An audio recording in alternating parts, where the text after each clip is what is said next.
அரசு பணிகளுக்கான தேர்வுகளில் லட்சக்கணக்கானோர் கலந்து கொள்வர். அவ்வாறு நடத்தப்படும் போட்டித் தேர்வுகளில் முக்கியமான ஒன்று டிஎன்பிஎஸ்சி.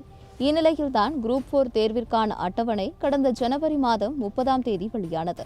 இதுகுறித்தான மேலும் சில விவரங்களை இத்தொகுப்பில் பார்க்கலாம். தமிழக அரசு துறையில் உள்ள விஏஓ, இளநிலை உதவியாளர், டைபிஸ்ட் உள்ளிட்ட 6244 பதவிகளுக்கு குரூப் 4 தேர்வை அறிவித்துள்ளது டிஎன்பிஎஸ்சி. தேர்விற்கு விண்ணப்பிக்க ஜனவரி மாதம் 30ஆம் தேதி ஆன்லைன் பதிவு தொடங்கியது. இந்த தேர்வர்கள் www.tnpsc.gov.in மற்றும் www.tnpscexams.in ஆகிய டிஎன்பிஎஸ்சி இணையதளம் வாயிலாக பிப்ரவரி 28ஆம் தேதி வரை விண்ணப்பிக்கலாம் என்று தெரிவிக்கப்பட்டுள்ளது. குரூப் 4 தேர்வானது 2024 ஜூன் மாதம் 9ஆம் தேதி நடக்கவுள்ளது. இந்த பணியிடங்களுக்கான விண்ணப்பங்கள் ஆன்லைன் வழியாக மட்டுமே பெறப்படுகின்றன. ஆன்லைன் விண்ணப்பம் செய்வதற்கான கடைசி நாள் 28/2/2024 இரவு 11:59 மணி வரை குறிப்பிட்டுள்ள இந்த இணையதளத்தில் விண்ணப்பிக்க முடியும். விண்ணப்பம் சரிபார்த்தல் நாள் மார்ச் 4 6ஆம் தேதி வரையாகும். தேர்வர்கள் தேர்விற்கு முழு வீச்சோடு தயாராகும் சூழலில் இந்த தேர்வில் வெற்றி பெற உதவும் 12 அம்ச வெற்றி திட்டங்களை குறித்து இத்தொகுப்பில் பார்க்கலாம். முதலில் குரூப் 4 தேர்வுக்கான பாடத்திட்டத்தை சரியாக தெரிந்து கொண்டு அதற்கேற்றபடி படிக்க தொடங்குங்கள். மொழி பாடத்திற்கு முக்கியத்துவம் கொடுக்க வேண்டும். 2வது, பாடங்களை வரிசைப்படுத்தி பயில வேண்டும். 3வது, சுய பரிசோதனை செய்து கொள்ள வேண்டும். 4வது, மீண்டும் மீண்டும் படிக்க வேண்டும். 5வது, படிப்பை தேர்வோடு தொடருங்கள். அதாவது ஒரு பாடத்தை படித்தால் அந்த பாடம் சார்ந்த முந்தைய தேர்வுகளில் கேட்கப்பட்ட கேள்விகளுக்கு விடையளித்து உங்களது தயாரிப்பை சோதித்துக் கொள்ளுங்கள். 6வது, கணிதத்துக்கு முக்கியத்துவம் கொடுக்க வேண்டும். 7வது, கால மேலாண்மை. ஒவ்வொரு காலமும் மாதமும் முக்கியமானது. எனவே நேரத்தை முறையான முறையில் பயன்படுத்திக் கொள்ள வேண்டும். 8வது, நடப்பு நிகழ்வுகள். டிஎன்பிஎஸ்சி தேர்வில் பெரும்பாலான நடப்பு நிகழ்வுகள் சார்ந்த கேள்விகள் தேர்வுக்கு முந்தைய மாதத்திலிருந்து அதிகபட்சம் 1 வருட காலத்துக்கு படிக்க வேண்டும். 9வது, நிறைய தேர்வு எழுதுங்கள். சுய பரிசோதனை செய்து கொள்ளுங்கள். 10வது, தேர்வை எதிர்கொள்ளும் முறை. 11வது, கேள்விகள் கடினமாக இருக்கும் என எதிர்பாருங்கள்.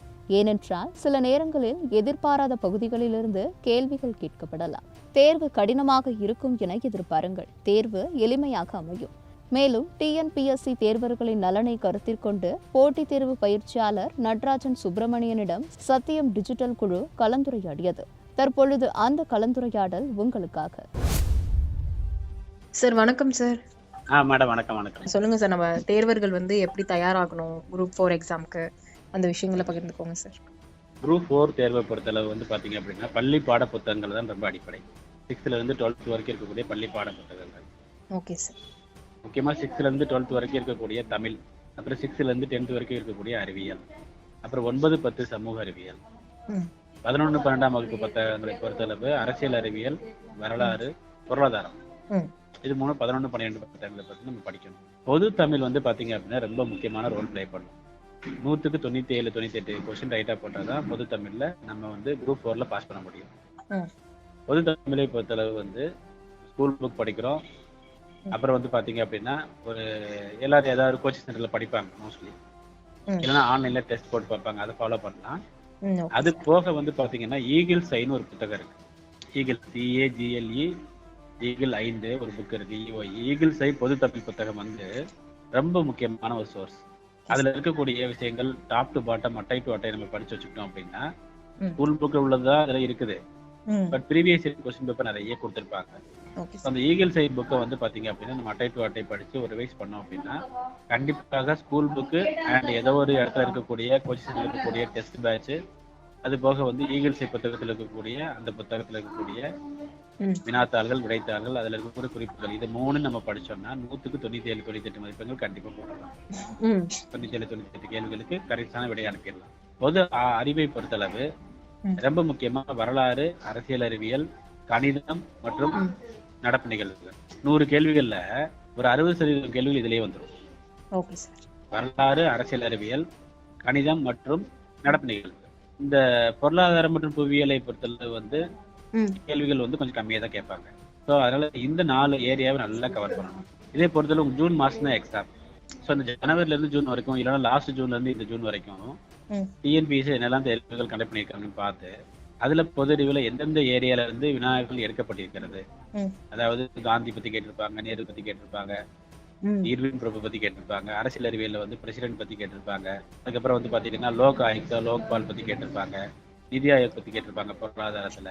புவியியலை பொறுத்தளவு தமிழக புவியியலை பொறுத்தளவு வந்து பாத்தீங்க அப்படின்னா அந்த நிக் நேம் சொல்லுவாங்க. அதாவது திருப்பூருக்கு என்ன நிக் நேம், நாமக்கலுக்கு என்ன முட்டை நகரம், இந்த மாதிரி கேள்வி.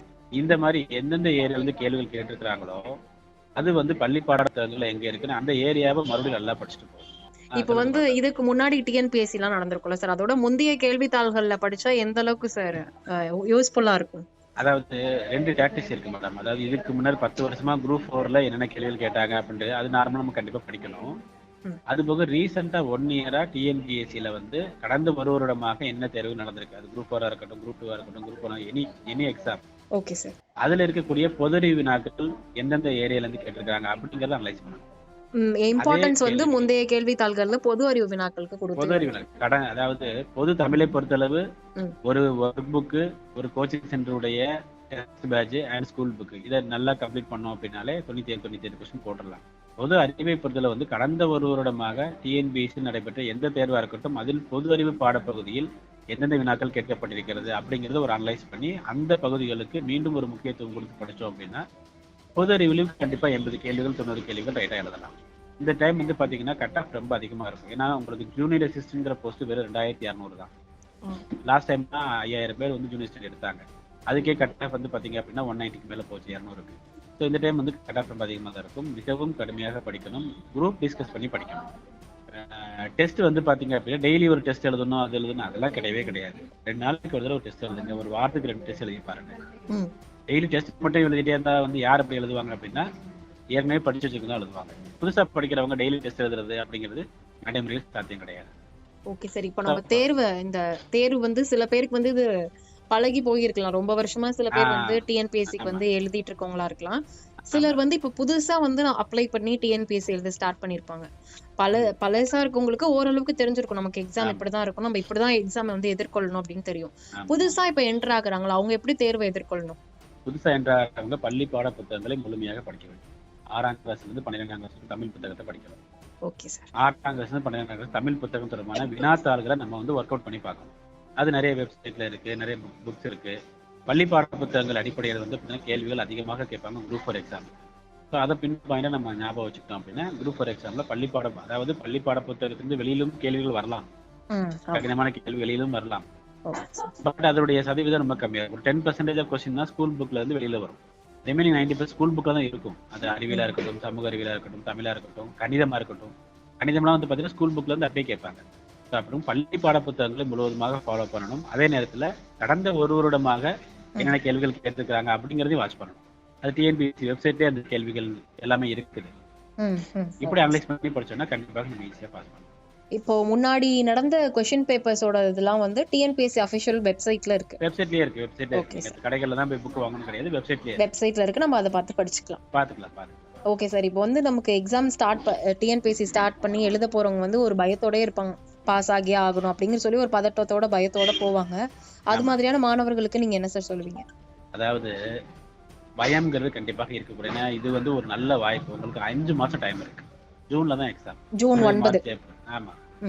இதற்கு முன்னாடிலாம் குரூப் 4 தேர்வுக்கு எவ்வளவு நாள் டைம் கொடுப்பாங்க? வெறும் 40 நாள் டைம் கொடுப்பாங்க. 1.5 மாசம் டைம். இப்போ தேர்தல் வர்றதுனால தேர்வு வந்து பாத்தீங்கன்னா தள்ளி போயிடுச்சு. ஸோ பயம் அப்படிங்கிற இன்னைக்கு வந்து புதிதாக ப்ரிப்பேர் பண்றவங்களும் பல வருஷமா ப்ரிப்பேர் பண்ணி எல்லாமே இன்னைக்கு ஒரே கேட்டகரி தான். புதுசா ப்ரிப்பேர் பண்றவங்க 5 மாசம் ஃபுல் அண்ட் ஃபுல் இதுக்குன்னே உட்காந்து படிச்சாங்கன்னு வைங்களேன், 5 வருஷம் ப்ரிப்பேர் பண்றவங்களை ஈஸியா ஓவர்டேக் பண்ணிட்டு வந்துடலாம். ஸோ அந்த மாதிரி ஒரு சில விஷயங்கள் இதுல இருக்கு. அதனால பயம்ங்கிறது முழுவதுமாக தேவையில்லை. பள்ளி பாட புத்தகங்கள் நமக்கு முக்கியமான சோர்ஸ். அப்புறம் வந்து பாத்தீங்கன்னா ஒரு கோச்சிங் சென்டர் இருக்கக்கூடிய வினா விடைகள், அப்புறம் அது சம்பந்தமா மார்க்கெட் இருக்கக்கூடிய முக்கியமான ஒரு புக் ரிவைஸ் பண்ணணும். ஒரு வாரத்துக்கு ஒரு தடவை வந்து பாத்தீங்கன்னா ரிவைஸ் பண்ணணும், என்ன படிச்சோம் ஏது படிச்சோங்கிறது. ஒரு சில என்ன பண்ணுவாங்க, ஒரு மாசம் ஃபுல்லா உட்காந்து படிப்பாங்க, ரிவைஸ் பண்ணவே மாட்டாங்க. அது வந்து உங்களுக்கு வந்து பாத்தீங்கன்னா வேலைக்கு இடையே நீர் 1 வீக் படிக்கிறோம், 5 நாள் படிக்கிறோம், 6ஆவது நாள் ரிவைஸ் பண்றோம், ஒரு நாள் ரெஸ்ட் எடுக்கிறேன், 5 நாள் படிக்கிறேன், 6ஆவது நாள் படிச்சு ரிவைஸ் பண்றேன், ஒரு நாள் ரெஸ்ட் எடுக்கிறேன். இந்த மாதிரி 5 மாதங்களை செய்தார்கள் கண்டிப்பாக பாஸ். ஓகே நடராஜன் சார், ரொம்ப நன்றி. உங்களோட தகவல்களை எங்களோட பகிர்ந்ததுக்கு ரொம்ப நன்றி. கண்டிப்பா. Thank you sir. 12வது வெற்றியை கைவசமாக்குங்கள். உலகில் சாதிக்க இயலாத காரியங்கள் எதுவும் இல்லை. சரியாக திட்டமிட்டு படித்தால் எந்த தேர்வும் எளிமையானதுதான்.